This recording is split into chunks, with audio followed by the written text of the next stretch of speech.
terang seperti bintang. Refleksi pagi 1826. Apa pentingnya untuk kita melakukan berbagai pekerjaan baik di mata Allah dengan tidak bersungut-sungut dan berbantah-bantahan? Mari simak Filipi 2 ayat 15. Supaya kamu tiada beraib dan tiada bernoda sebagai anak-anak Allah yang tidak bercela di tengah-tengah angkatan yang bengkok hatinya dan yang sesat ini, sehingga kamu bercahaya di antara mereka seperti bintang-bintang di dunia.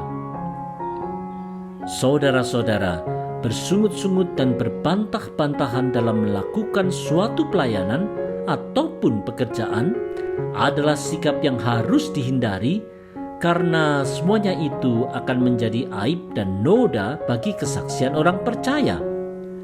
Menjadi terang Kristus bagi dunia yang gelap haruslah menjadi panggilan kita semua. Kristus telah memberikan teladan pengosongan diri dengan tidak mencari kepentingan diri dan pujian yang sia-sia.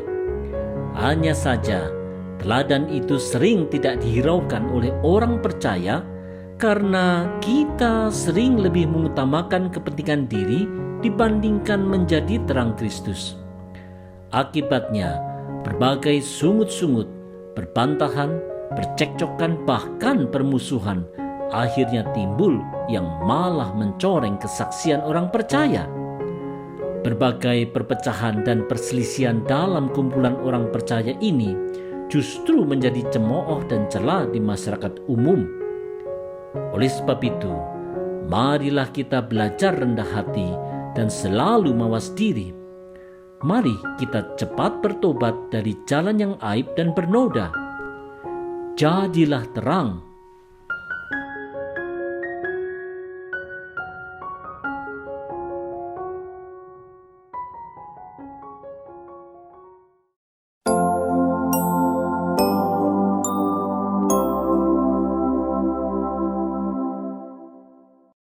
Terus taat dan setia.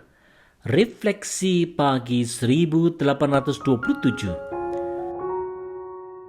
Apa yang harus menjadi pegangan orang percaya untuk menjadi terang di dunia yang gelap?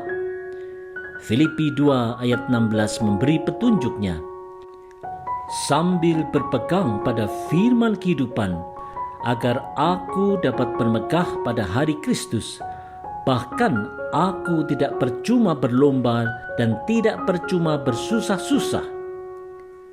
Saudara-saudara, segala jerih lelah dalam pekerjaan baik yang menjadi panggilan orang percaya tidaklah akan percuma bila setiap orang percaya terus taat dan setia kepada firman kehidupan. Di dalam kesetiaan sampai akhir, Allah akan mengaruniakan mahkota kehidupan seperti yang dinyatakan di Wahyu 2 ayat 10. Hendaklah engkau setia sampai mati, dan aku akan mengaruniakan kepadamu mahkota kehidupan. Saudara-saudara, bila kehidupan orang percaya digambarkan sebagai sebuah perlombaan, maka kita perlu terus taat dan setia berlomba dengan susah payah sampai akhir. Apakah segala upaya dan jerih lelah kita sebenarnya sia-sia atau tidak akan ditentukan di hari penghakiman itu. Hanya saja, seringkali kita terlena dan tidak melakukan pekerjaan baik sesuai panggilan di Efesus 2 ayat 10. Karena kita ini buatan Allah, diciptakan dalam Kristus Yesus untuk melakukan pekerjaan baik yang dipersiapkan Allah sebelumnya. Ia mau supaya kita hidup di dalamnya. Karena itu, marilah kita pastikan bahwa kita memang sedang melakukan pekerjaan baik dari Allah. Teruslah taat dan setia berpegang pada firman-Nya.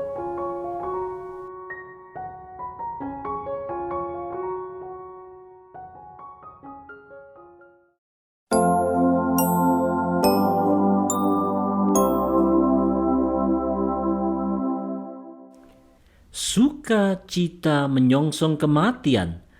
Refleksi pagi 1828. Apa yang menyebabkan Rasul Paulus bersukacita walaupun ia berstatus sebagai tahanan di kota Roma?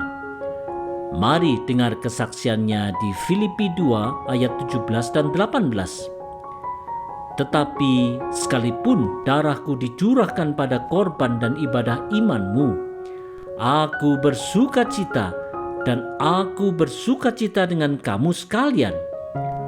Dan kamu juga harus bersukacita demikian dan bersukacitalah dengan aku. Saudara-saudara, Rasul Paulus menyadari bahwa ia akan mati martir karena imannya pada Yesus Kristus.